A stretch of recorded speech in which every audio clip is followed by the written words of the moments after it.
We're live, we're live, we're live, we're live. Hey, What's everybody. Hi. up?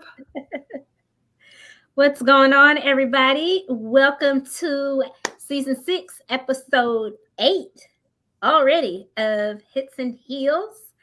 I am Danny with my lovely co host over here. Look, I got to get my fingers right. Over here, Coach Terry Bryant. And down here, we have the lovely Dr. Tabia Pope. Hello. Thank you for having me. Thank you. So we are excited for season 6, episode 8. If you don't know, we broadcast live on Facebook and on YouTube. So I need everybody who's watching to head to YouTube and hit the subscribe button. All right. If you're watching on Facebook, go to YouTube and subscribe. So that way, every time we go live, you'll get the notification. Terry, what's up, my girl? What's up? What's up? What's up? So I'm excited today. I love when we have new guests. For anybody that is tuning in for the first time, welcome to Hits and Heels. My name is Coach Terry Bryant. Of course, she's Danny. She just introduced us, but the reason why we started this podcast is because at the time we were both football coaches, and I still coach football. I just finished my 5th season with coaching football. One of the few females that coach across the country. Hey, Monique J. Smith, one of the top administrators in the nation, across the Yeah. nation. And I'm also in her magazine. So shout out to Monique. But because I'm a football fanatic, I'm a football fan. I love that our guest talks about safety. And so, Danny, go ahead and we're not going to waste any more time. In introducing our guest, uh, Dr. Tabia Pope. Get her name right, y'all. Get her name. I know, Right. gotta get her name right. So Dr. Pope is the president of and CEO of Head to Speech, which I love that. I love that name, by the way. Thank you. And she is this is the leading nonprofit in the nation for educational, scientific, and charitable initiatives dedicated to athlete brain health and sports concussions and their effects on the cognitive communication skills. She founded the organization because player safety is of utmost importance, which we know we've been hearing for years about CTE and concussion protocol. And I'm sure everybody remembers Tua Tagovailoa, who had a concussion, left the game, was cleared to go back into the game, and then got concussed again, which could have been a career-ending concussion. And so it's very exciting to have someone like Dr. Pope on to talk about athlete brain health. So she is also the wife of Patrick Pope, who is a retired International Basketball Federation player, CIAA Player of the Year, and All-American in 2003. He is also the all-time leading scorer at St. Augustine's University. And she is the mom of 2 boys, 6 and 4, who also play sports. So I'm sure there's an extra layer of not just care as a sports mom, but as a practitioner who is like, you have kids that now you're also protecting. So I know I'm missing some stuff from this amazing bio.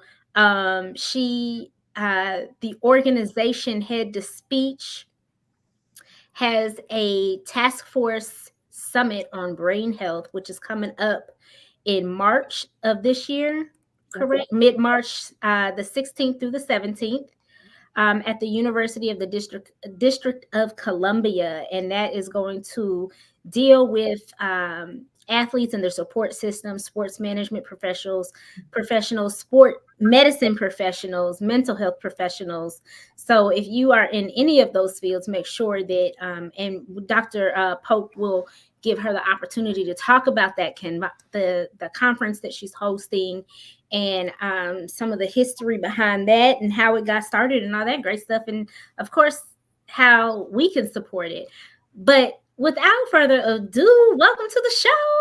Thank you so much for having me. I truly appreciate you all for, connecting with me and inviting me on. And I am so happy to be here and to, also answer questions as well and be a resource to the athletic community and really bridge that gap between athletics and communication sciences and disorders. And so raising awareness about who a speech pathologist is and what is our role in sports concussion management, what's our role in brain health. And, a lot of us in speech pathology also are now trying to connect what we do professionally with also what we do personally. As we're moms, our kids are playing sports, and in sports concussion management being fairly new, over a decade of research in this area in our field. So being fairly new in our field, so really raising awareness and talking about our role and how to expand our role. Mm-hmm. Yeah. So can you talk a little bit about, number one, what got you interested in the field of the communication sciences, and then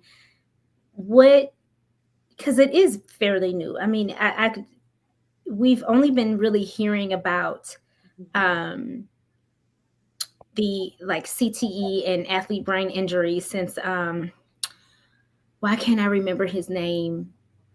I think he died by suicide. He was an NFL player, linebacker. It might be Michael Weber. Yeah, Maybe also Alonzo. There were several, Michael Weber, and then the research that came out with Dr. Amalu Bennett,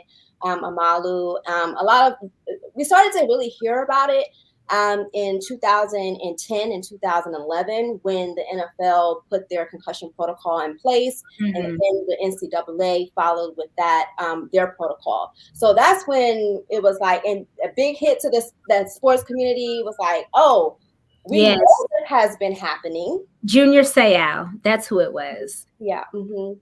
We know that this has been happening, but now we have protocols and guidelines that, that for player safety.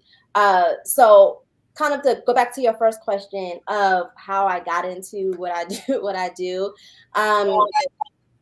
speech pathology I was a broadcast journalism major. So, when we talk about our opportunities, especially in our community, African-American community, we don't really hear about speech pathology. We don't really hear about other allied health professions. It's like you hear about everyone want to be a doctor in the medical field or a lawyer, or an athlete, these are broadcast journalists, but I didn't really hear about communication sciences and disorders until I got to Howard University, and I started to take a freshman orientation class in the School of Communications. And then my grandfather had a stroke, and that's when I was like, oh wow, like I'm seeing my grandmother go through her caregiver experience with my grandfather who had a stroke. And that's when I started to explore speech pathology. I said, what is speech pathology and how can I get involved? I started to think about my own concussion history, as any young kid playing recreation sports. I've had 2 concussions from when I was younger, and I started to really think about, okay, well, I have a concussion history. I've seen how it has impacted my return to learning, and now I have an opportunity to do something about it. So when I started to think about how I was going to research concussions, and I wanted to research concussions in my community. And so I started to think about, well, my husband plays basketball. My husband, I'm now in the athletic community that way, through my husband. And so I wanted to research athletic concussions, sports-related concussions. And if I was going to do research for, 4 years, it was going to be meaningful to me. And I wanted to, I was tired of being at home watching football players and asking myself, like, what is my profession doing about this? Like, how are we involved, right? And a lot of the time, these men, that play football look like our sons, our fathers, our husbands, they look like our brothers, our nephews, right? And that's how I looked at it, right? I was like, this is, if I'm not doing something about it, then who's going to do something about it, right? And so I started to, do the research at Howard University. And so this was around the time of the concussion movie. So I started in 2000. I started researching in 2014, and then the concussion movie came out in 2015. So I was advocating for this, and now I had the mainstream media coverage on it, right? So here I am researching. Now I have this concussion movie that just came out, makes it a little easier to raise awareness because now there's a mainstream awareness about the research that was going on with CTE. But we still hadn't connected. In my field, there were, new programs of universities that had now started to form the relationships with the athletic programs. And so now we started to see, okay, there's a relationship there. Like, why are we not on the sports medicine staff with the physical therapist? Like, why is the speech pathologist not there helping with the sideline screenings and doing the concussion protocol? We have experience in brain injury, and typically in my field, it has been through like car accidents, domestic violence, other types of brain injuries. But the sports concussion piece was very new due to the concussion protocols. So here I am researching, doing all this research, and I'm like, I have to start a health communications campaign. Like, I have to start raising awareness. Like, how am I going to get this out to the athletic community? So that's how Head to Speech came about. I was like, oh my God, this is a nonprofit organization. And that's literally how Head to Speech came about. I started to talk about it more with the people that were in my community. And in 2021 is when Head to Speech became a 501c3 nonprofit organization. Congratulations. I love it. Thank you. It's been a lot. It's been these past 3 years, to get to this point where I can sit here with you and really have that connection and bridge that gap. Because that's all I ever wanted, was for the athletic community to understand our role and accept us, because a lot of speech pathologists want to get involved, but we need the athletic community to accept us and understand that we need to be there just with the physical therapist. The speech pathologist has a role just as like the physical therapist as well. So have you gone to like the NCAA and spoke with them about raising the awareness to their schools? So, directors? Actually, I completed when I was a doctoral student, I completed an NCAA grant, a student grant, research grant. And so that's how I started to really look at the relationship between the coaches, the athletic trainers, and the players. And so my dissertation was looking at the knowledge of athletic trainers, coaches, and football players.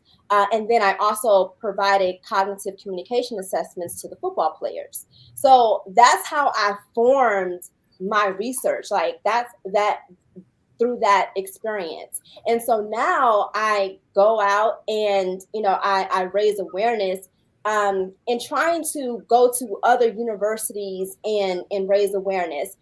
But we need more we need the athletic community to accept us and to, be willing to have these conversations.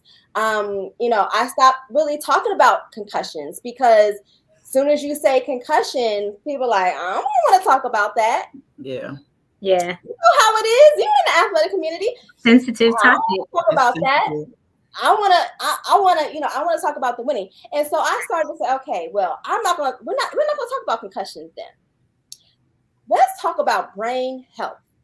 Let's talk Yeah. about how you have one brain and you have to think about the longevity of your brain as a player, right? Regardless, you have one brain. And a lot of the times, we're not saying don't play, because that's not what I'm saying. Is that I'm saying I want our players to be safe. I want our players to be so in tune with their brain and their body that that we're providing them with cognitive communication tasks that they can do, and I call it the head to speech brain workout. Okay, so you're working out with your trainer and your coach, and a speech pathologist is there providing neurocognitive training. Athletes are using these skills. They need memory, attention, problem solving, reasoning skills, sequencing skills. They're using all of these skills, these higher order cognitive skills, right? Executive functioning skills. And they need that connection, like your brain and your body. You need to be in tune with what's going on. And it's going to help you long term with your sports performance. It's going to help you with your academics. And it's going to help you, because we're talking about the longevity of your brain, it's going to help you after you stop playing. Because there's a point in time where you are going to have to make that transition into the real world.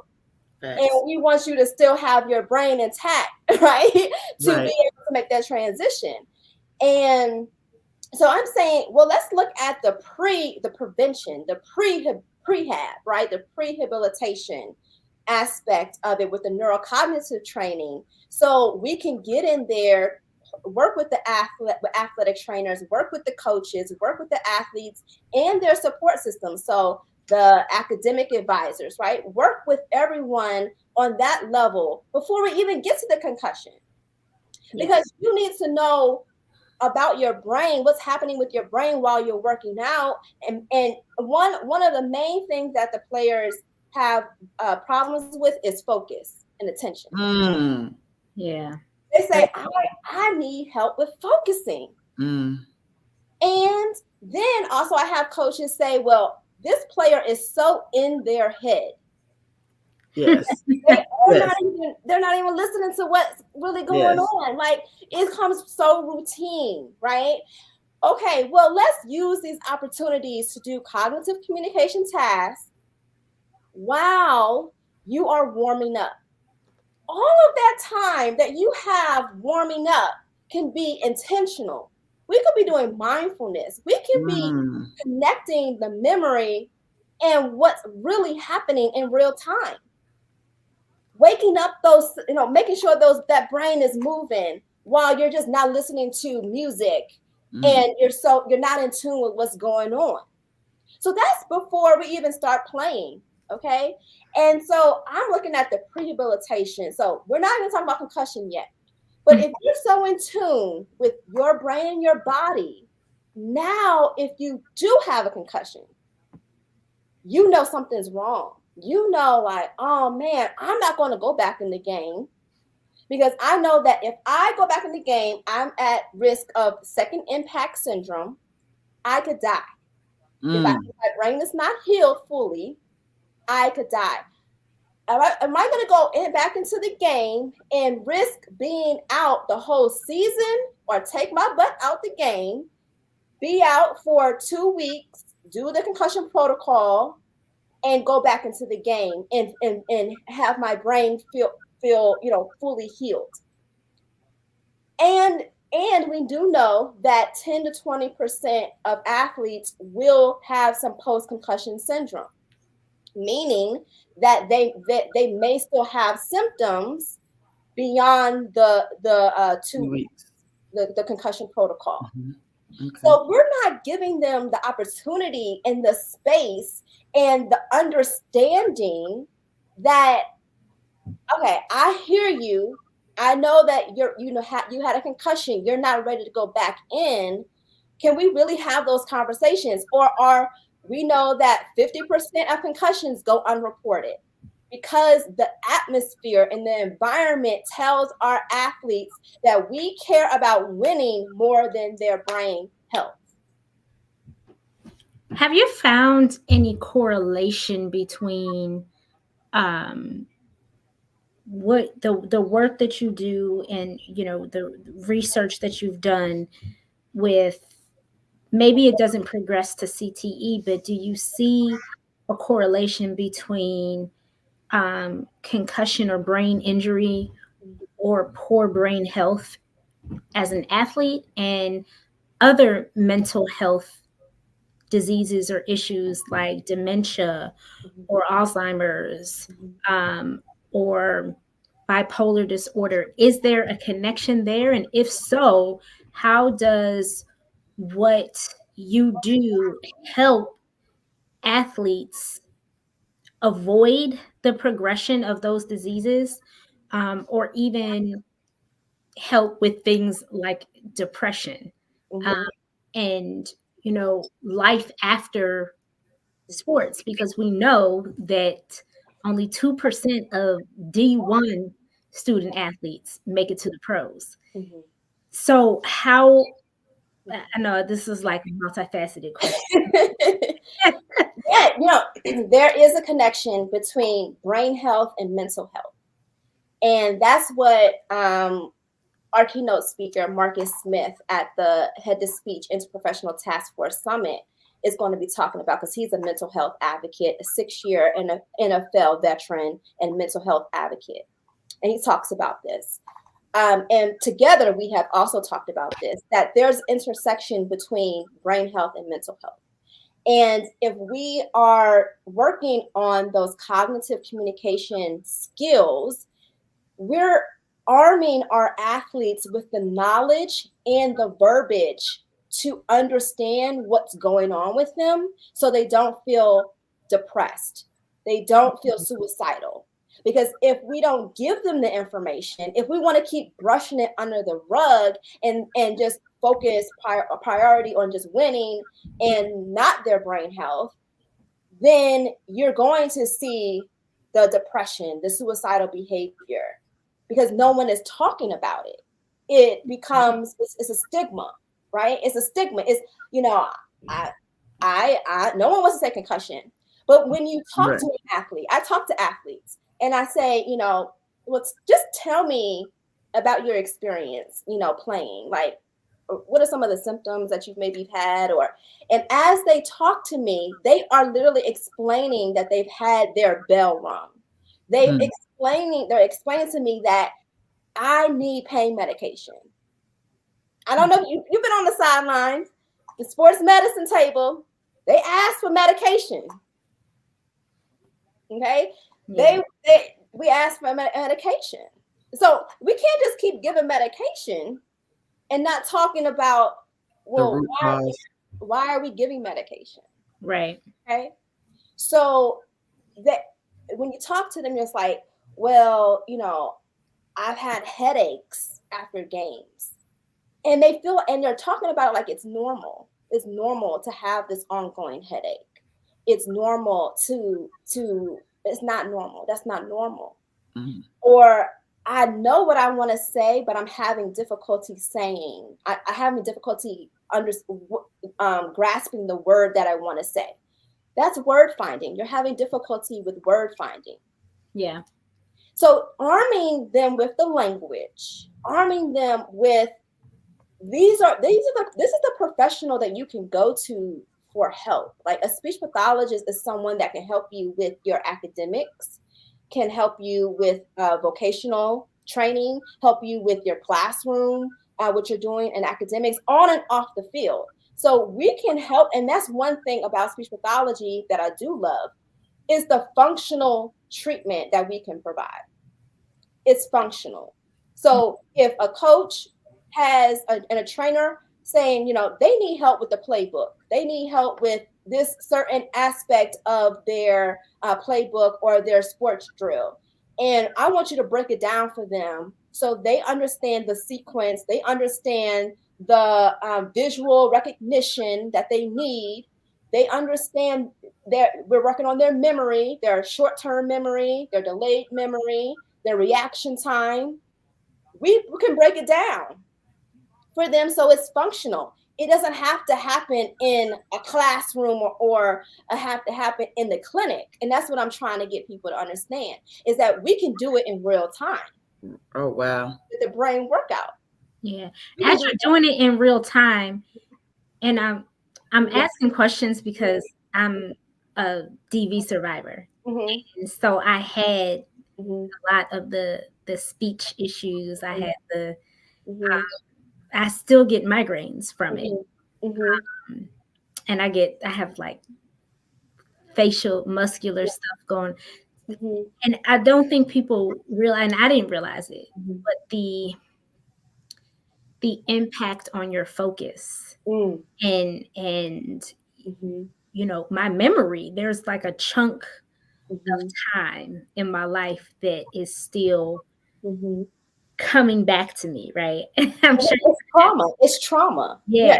Traumatic event. So how do you have to, you were talking about the functional pieces, and you work on memory, and then you work on something else. Is that stuff, your treatment plans and things like that? Those are obviously specialized based off of the injury, but do you recommend, or how do you create those plans so that the brain doesn't get overworked? Is it something where you take, okay, this week or this month or whatever time frame, we're going to work on this one thing? Or are you trying to retrain the brain in a way that it was functioning beforehand, where it can handle multiple things at one time? How does that work? So it is based on the athlete. It's based off of their concussion history as well, and if they have like comorbid, like ADHD, or they have another learning disability or some, so it's everyone's plan would look different. But for to work with, I ask them, so what is your weakness? What is your strength? Okay, so a lot of them say, well, no one's ever asked me this. No one's ever asked me what my weakness and my strengths are on and off the field.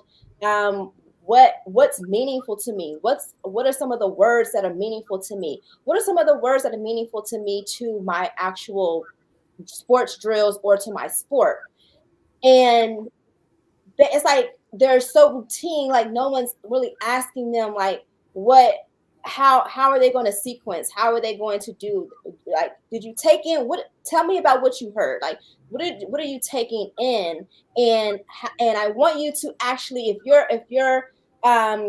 your trainer is telling you 1, 2, 3 or whatever the drill is, I want you to say it out loud. I want you to commit to it. I want you to hear yourself.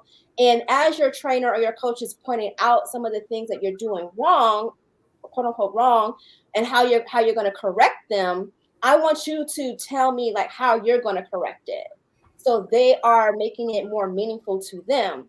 So that's just like in working with the trainers, working with the coach.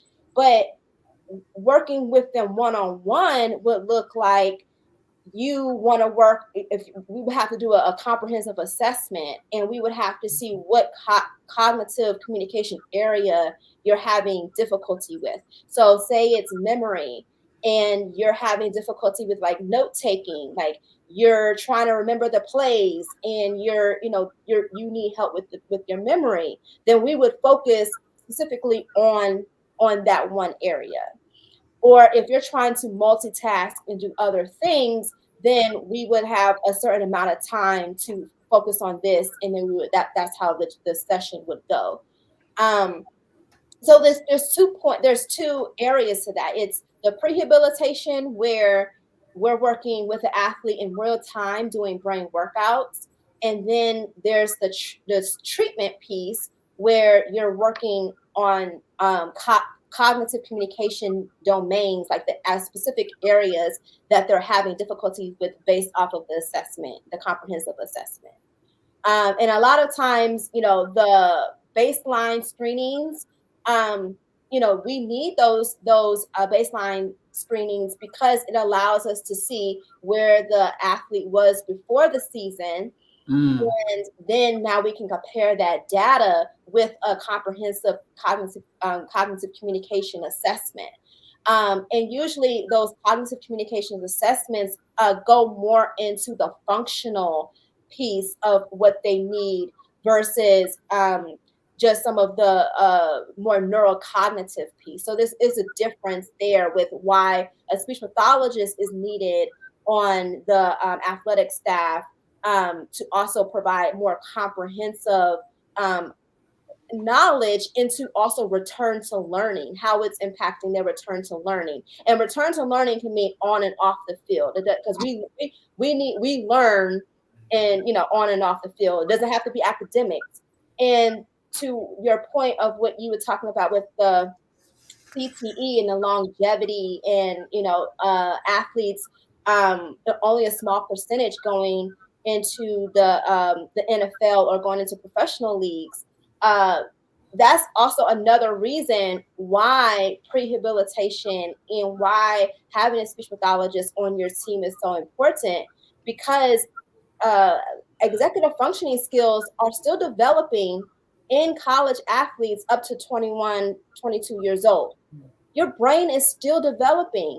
And so a lot of my, college athletes have been playing their sport for 10 years in college. So now you have a concussion history, or you have this history. You may not have concussion history, but you have a history of maybe repetitive brain trauma. Let's call it that, because CTE is based off of repetitive brain trauma. Subconcussive and impacts to your brain over time lead to CTE. Okay, so if we're not working with the athlete during the time that their brain is still developing, then you're going to have some issues. And they're just now reaching their earning potential. I mean, they haven't even reached their earning potential yet at 21, 22 years old. And nowadays you have a lot of athletes in graduate school is still playing on your roster, right? We saw a lot of that with the transfer portal. Absolutely. So you have 25-year-olds still playing, Right. Mm-hmm. right? Because they're in grad school. So even if you get into the NFL, the average career of the NFL player is 3 years. 3 years. Okay, so you mean to tell me that just because you've gone to the NFL, you come out of the NFL 31 years old? Let's say, just give you a scenario. Come out 31 years old. You still have your whole life to live. Absolutely. Right? And that's what I'm trying to get athletes to understand. I'm trying to get the athletic community to understand, is that our athletes have a long life to live. We want to set them up for success. You have to hear me on this. Like this, we have to do something about it, because we want our athletes to live a long life. Like I said, this is someone's son, someone's brother, someone's nephew, someone's husband. It's gonna be somebody's grandfather. We want them to be somebody's grandfather. Let's go. Yes. Okay. That's why it's so important. And that's why I do the work that I do. That's awesome. Looks like we have a question from Monique Smith. And by the way, Monique is the one who connected us with Yes. She shout out to she's also a board member now of Head to Speech. Yes. Oh, yeah. Yes. Awesome. Yes. So this question is actually for you, Coach Terry. She said, how do you get football coaches to embrace this new knowledge? Do you do some type of mental baseline at the beginning of the season? That is a great question. As Dr. Pope was talking, one of the first things that came to my mind was the fact that every 2 years we have here in Kentucky, I don't know what everybody else does in the other states, Dr. Pope, but we have to do a safety training.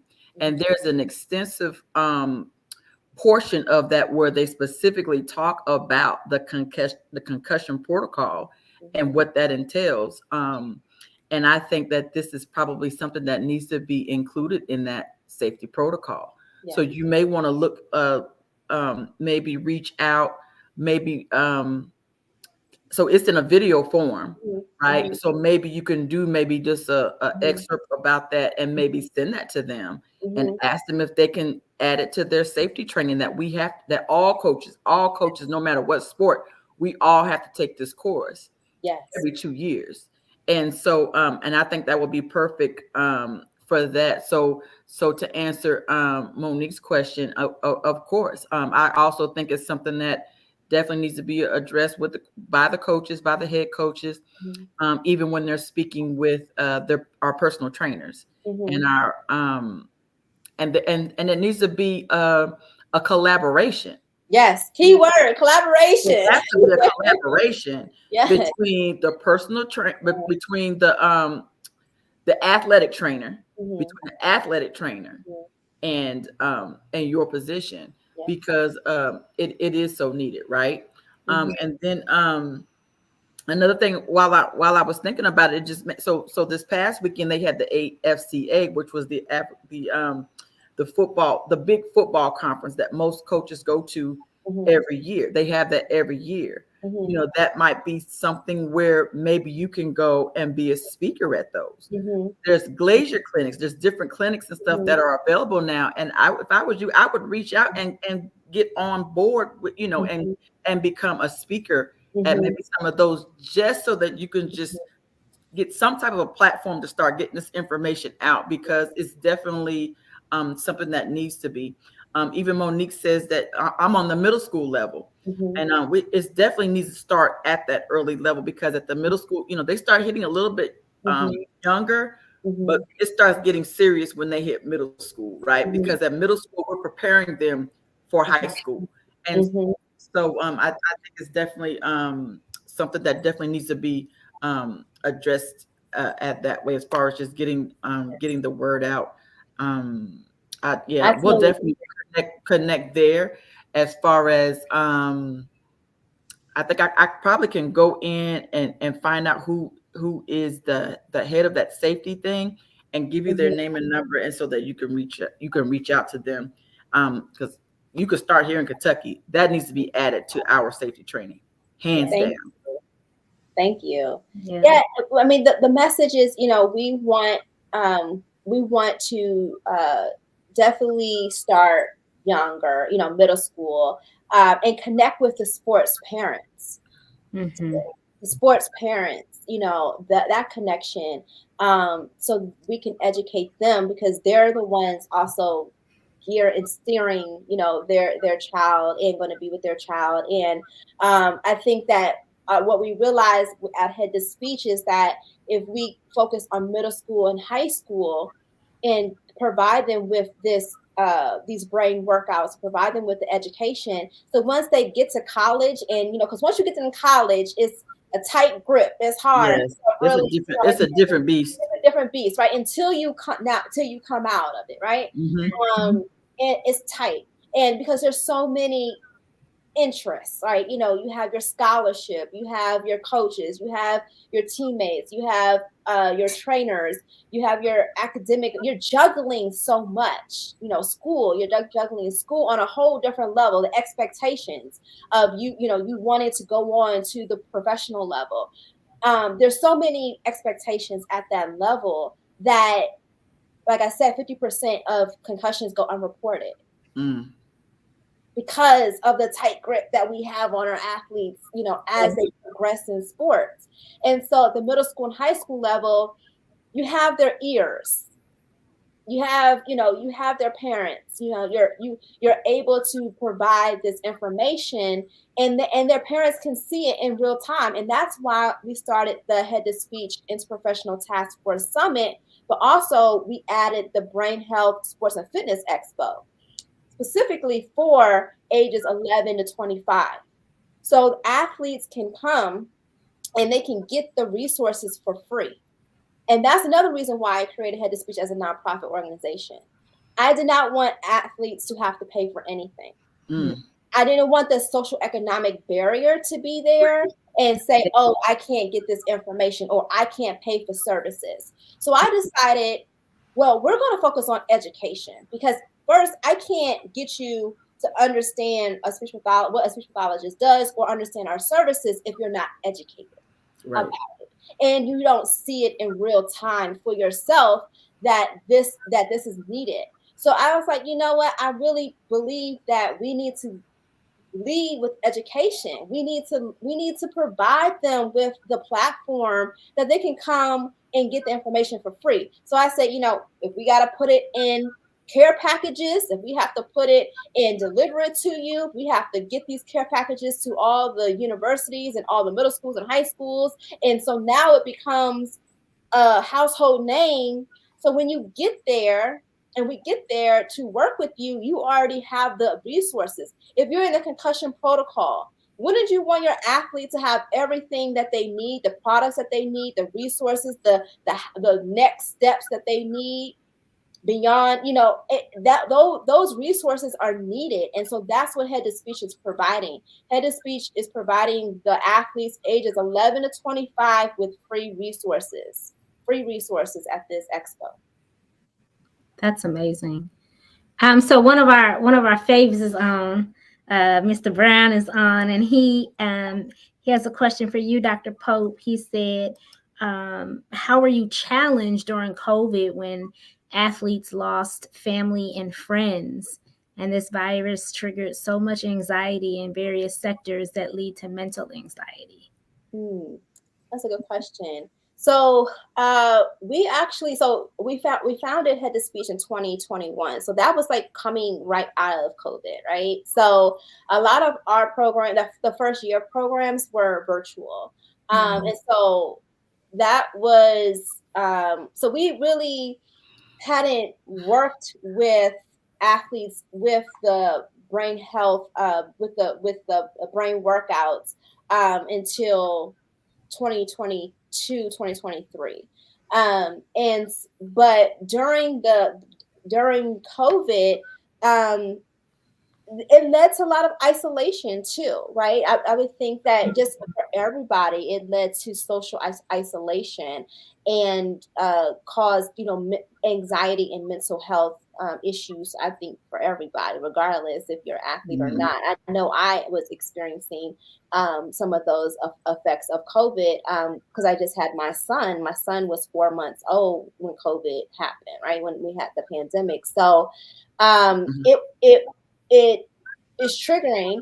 COVID is definitely triggering. But now that we know all that we know about what social isolation does, right? It's even more so important for us to talk to athletes and to provide them with safe spaces and not provide this stigma about mental health, but provide safe spaces so they can explore what is happening to their brain and body in a safe space. And I feel like if I don't tell somebody, if I don't have anybody to talk to, or, if I tell somebody, I'm going to lose my position on the team. Right. That those challenges, cause people to suffer in silence. And we wonder why we have depression. We wonder why there's so many athletes that are depressed or suicidal, because they're not talking to people, because of these societal pressures that are put on them as an athlete. So we already know that pressure is there. So can we do something about it? What can we do to really help athletes understand their brain and their body? So Danny, just listening to her, you know who she needs to collaborate with? Dr. Coffee. Dr. Coffee, Delise Coffee. Have you met Delise Coffee yet? I haven't. Yeah, I think she's been featured in Monique's magazine as well. So she's a sports psychologist. And again, yes, and that's why I was asking these questions. Yes. Dr. Coffee was literally mentioning a lot of the same things. Yes. from a mental preparedness, Yes. how to prepare mentally so you don't get injured. So like listening to y'all and then like having my own brain trauma is so, even though it didn't come in athletics, right? Yes. Totally different incident, but a lot of what you're talking about is what my therapist was having me do, and putting me in contact with a speech pathologist to help me understand how to calm my brain down so that I could get my words out. Yes. Things like that. The other thing is, like, I will talk offline. I know I connected with you on LinkedIn, Instagram, and other things, but I have a student athlete who is going into sports psychology. She's actually in grad school, so she'll graduate next year. And so she needs to come to the Summit Expo. That if she's so I want to get her connected. Oh, I wonder if Dr. Coffee would want to go to the expo as I'm sure she would. Yes. We want. She might be signed up. That's oh my goodness. Is that as we talk about this more and more, I want people to let their guard down and let me in. Okay? So that's what my student athlete wants to do. We're creating a space, like an internship just for her to build up on our conference website, our mental health first aid area. And she's going to be blogging and doing research as part of her curriculum. That's amazing. But I need to connect her with people like you and Dr. Coffee, because she wants to bring you all in for talk to our student athletes. So one of our goals is to create a safe space chat where it's like no administrators. It's just student athletes and maybe a health professional like yourself, where they can share things that are going on in a safe space. Not necessarily a counseling session, but more of a support group. They can get the advice and input they need on how to handle things like, we're gone for basketball for an entire week, and that's at the same time as midterms. Do this, or how do we handle the stress of a professor who says, I don't care if you're an athlete, you're not here for your test, I'm going to fail you. Like, these are real things that happen, but they still impact an athletes. And for those that have, or they're already coming into school with maybe anxiety, or they've experienced depression and things like that, and one little situation that may be small for someone else is an enormous trigger for them, and it can send them into a downward spiral, and now they can't focus on their sport because in the back of their mind they're thinking, I can't be here because I'm going to fail my class. Yes, I want to highlight two things. I want to highlight advocating. When we empower our athletes to become advocates for themselves, to get the resources and accommodations that they need for themselves, then they will be better off long term. Because it's not that the universities don't have resources. Now, we know every university is different with the type of resources they have. But at the university level has resources that middle school, high school players don't have. And that's another, a lot of high schools have now cut out athletic trainers. Yes, they don't. I know we've been shorthanded the last couple of years.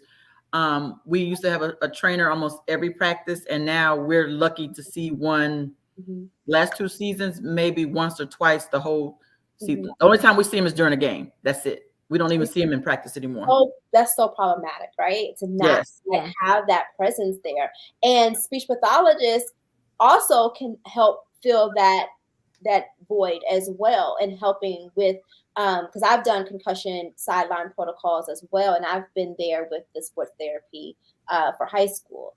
And so having that neurogenic background and neuropsychology background has allowed me to do that function of helping out on the sidelines and being there.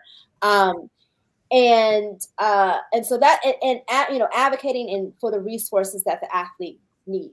Also, another area that the athletes are saying that they have difficulty with is not eating. They're not eating the right foods that boost their energy for I their can preach to the choir with that all day. Oh my God, with the processed food and the sugar and the artificial. I mean, but it even goes back to our doctors. They're not taught what is healthy. They're only taught to put a Band-Aid on things and to treat it. They're not taught to cure. So, if you're a diabetic and they're telling you to take a sugar, don't eat sugar, and telling you to eat artificial sugar, which is cancer causing, is worse. And so it's, oh my God, don't get me started. I got no soapbox on that one. I'm sorry. I'll go to soapbox on that one, honey. It's also health disparities too. And we know that in our community, that we have health disparities and so we need to increase the access of the foods, the mindful diets, the sports nutrition that goes into having a healthy brain, right? The foods that are needed for that. So I asked, I talked to my athletes about that, of like, what are you eating? You know that what you eat also has a direct impact. Are you sleeping? Are you getting enough sleep? What is your routine like? So my goal is for them to integrate these cognitive communication tasks into their normal routine, because it can't be it can't just be whenever you're with the coach or when you're with the trainer. It has to be you're taking ownership of your routine. You're becoming an advocate for yourself. We're teaching you how to become a brain health ambassador. A lot of this talk about NIL now, right?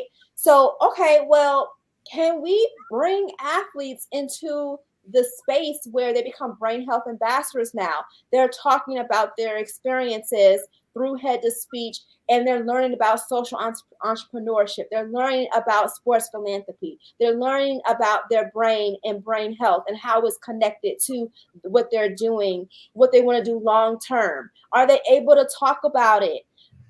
Goes back to, are they able to talk to the media? How they're able to represent a foundation or a nonprofit organization as an ambassador. So you want them to have NIL, right? But are you framing the NIL in these other spaces where they can be beneficial, right? That we can bridge the gap with NIL. So, you want leadership development, you want athlete development. Okay, we got that too. We can help provide them with a platform. We can help them, and provide them with as a brand ambassador. So I want the athletic community to know that there's different ways that you can work with head to speech. It doesn't have to be talking about concussions and we don't want to talk about concussions, but you have to be open to the conversation. You have to be open to understanding what brain health is and what we need for the athletic community with brain health. That's good. Outstanding. So I know we are, gosh, this is so good.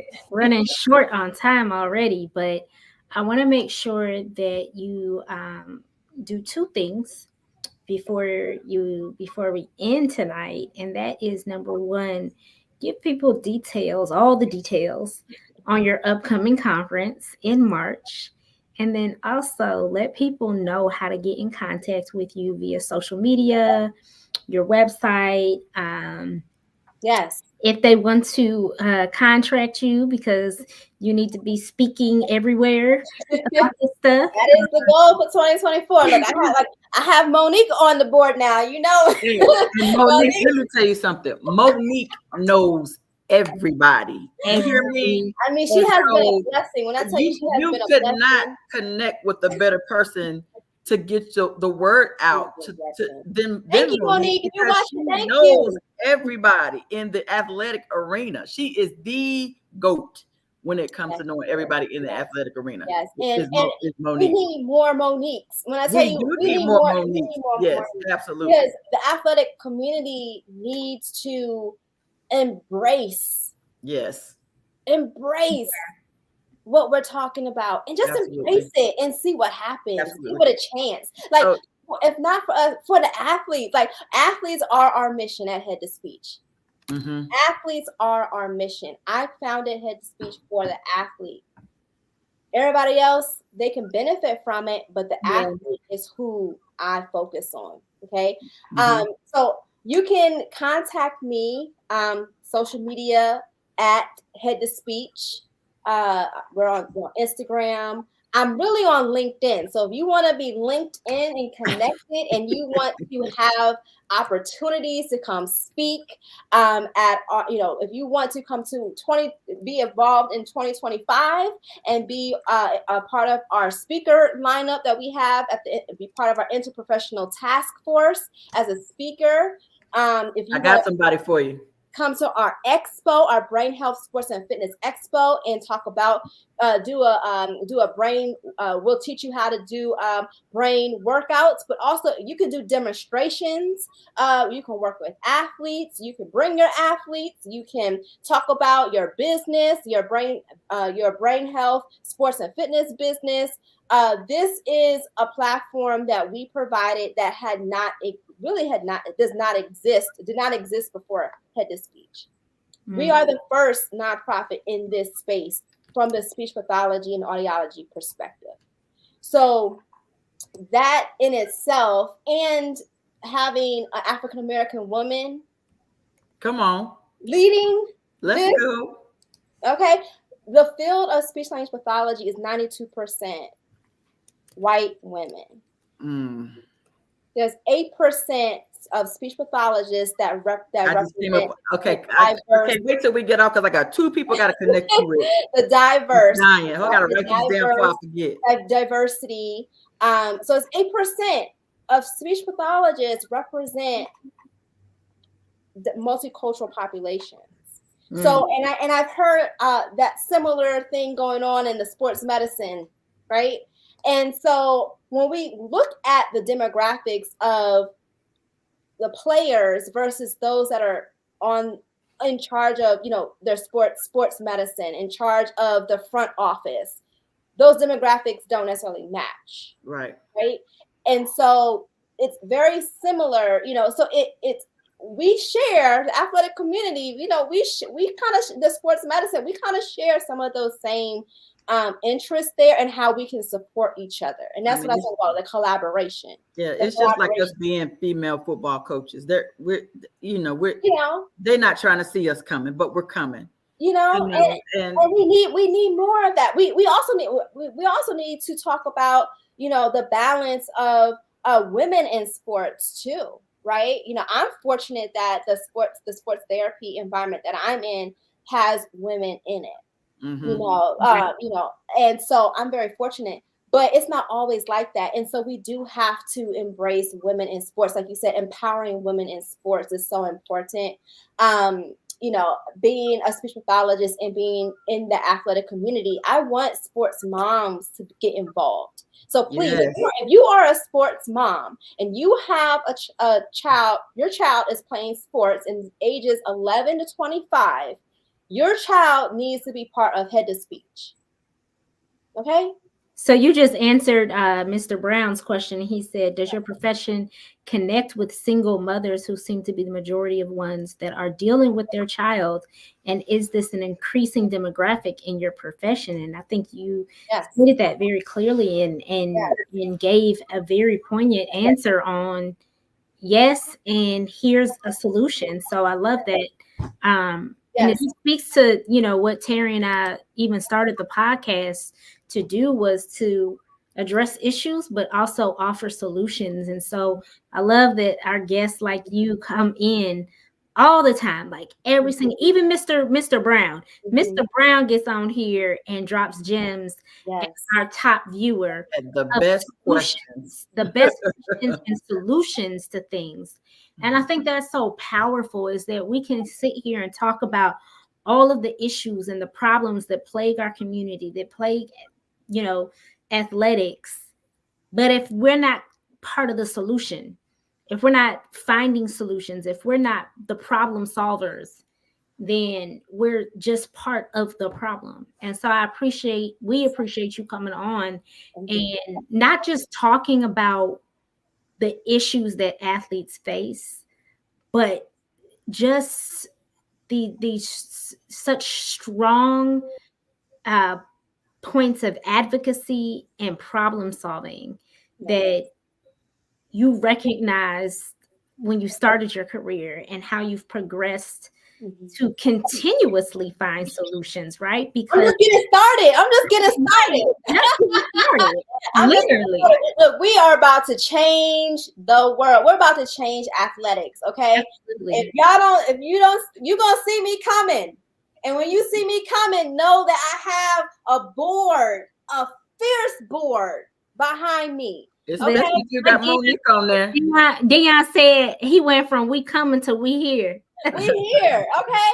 So you can't, when we knock on the door, please open and please embrace us and just sit down and have a conversation. Listen, because we coming anyway, so it's either open the door or have it kicked in. Come to the summit, come to the expo, and enlighten yourself, engage, right? So if you have a question, email me info@headtospeech.org. I'll get back to you. I try to get back to everybody at least 48 hours.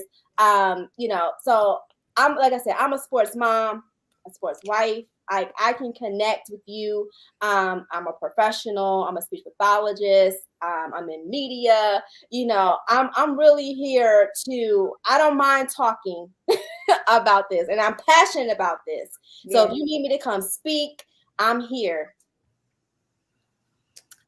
Okay, so I'm getting ready to name drop some people that you need to talk to, and we're connected with all of them. So James Setta Cleveland is the number one NIL guru, period.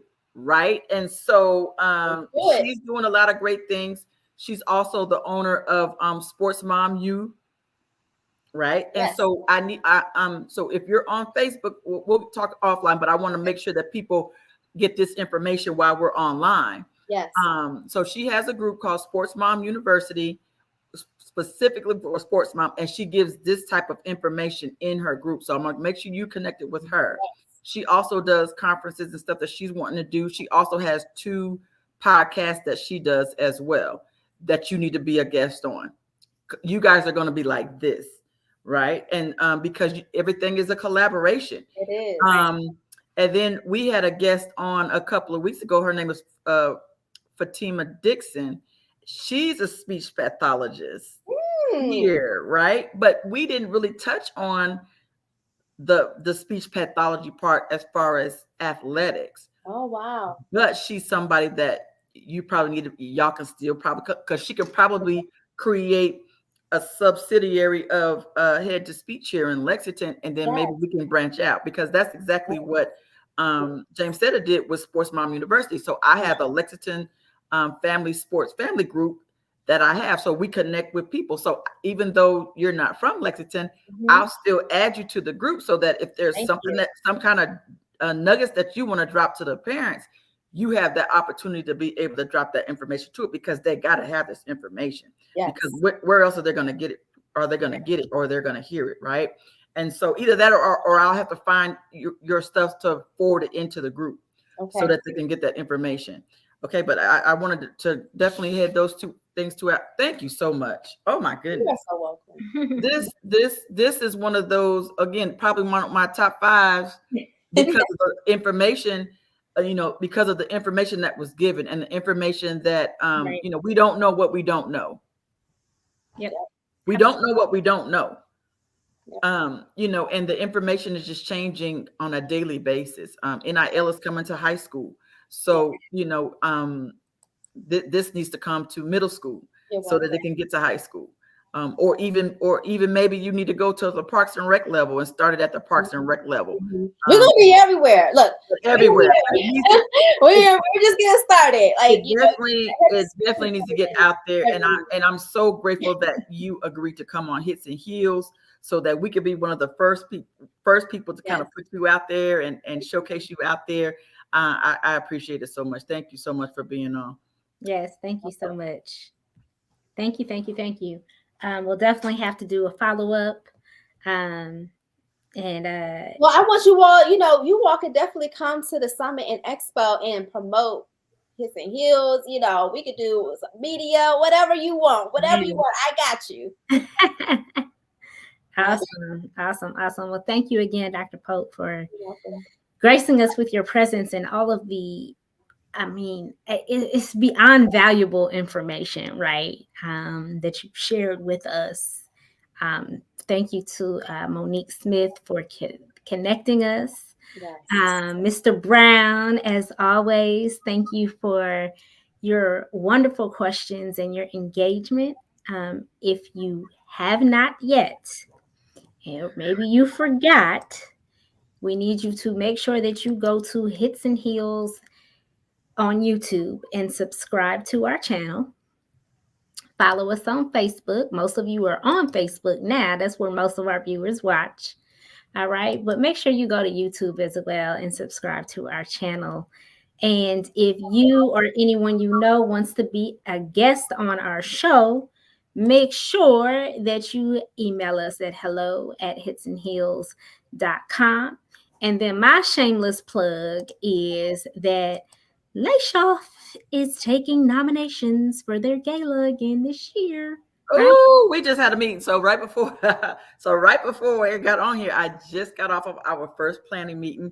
So save the date for September the 21st is our third gala. And maybe we might have to get you there as a guest. Or it might be something for you to come and be a guest for that as well. Because there'll be a lot of former athletes, a lot of people from the athletic community will be there. And from my community. So that might be a start. We got to get you started somewhere. We'll get you somewhere, right? Once you get it. But don't. So when we log off, don't log off, because we'll talk about some things offline real quick before we actually call it a night. But everybody, thank you for coming. Appreciate you. Oh, y'all, I'm a female football coach, right? So you got to also connect with the WFA, which is the women's football alliance that we're out of. So yeah, definitely that. So guys, look out. So save the date for Layshoff, September 21st. Information is coming. It will be coming out for we'll be putting out the list of inductees for 2024 here in about a month. I think we're sometime next month in February they'll be announcing that. Other than that, thank y'all everybody for coming on and subscribing and hollering at us. Matter of fact, shout out Layshoff. Yeah, well, of course we're gonna shout y'all out. Of course. Layshoff is my babies. All right. There we go. Thank y'all. Have a good night. Good night.